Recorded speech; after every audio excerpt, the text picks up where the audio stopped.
Yeah madam thank you madam thank you ఇందుకోసం voice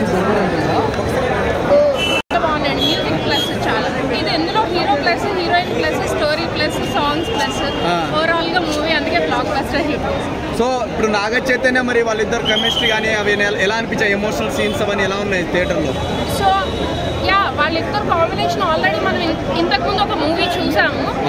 but ఈ మూవీలో ఇంకా నెక్స్ట్ లెవెల్కి వెళ్ళిపోయారు. ఎందుకంటే కంప్లీట్ డిఫరెంట్గా అంటే Naga Chaitanya acting wise, Sai Pallavi acting wise, RR movie story screenplay everything. Emotional scenes ఎలా అనిపించాయి మీకు? చాలా బాగుంది. మనమే ఆ క్యారెక్టర్లో ఇన్వాల్వ్ అయిపోయి చూస్తాము. Okay thanks. డాన్స్లో కానీ సాయి పల్లవి డామినేషన్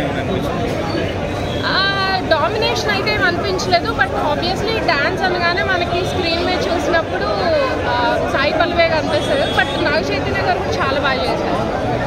స్టోరీ న్యాచురల్గా అనిపించిందా లేదంటే ఎక్కువ డ్రామాలో?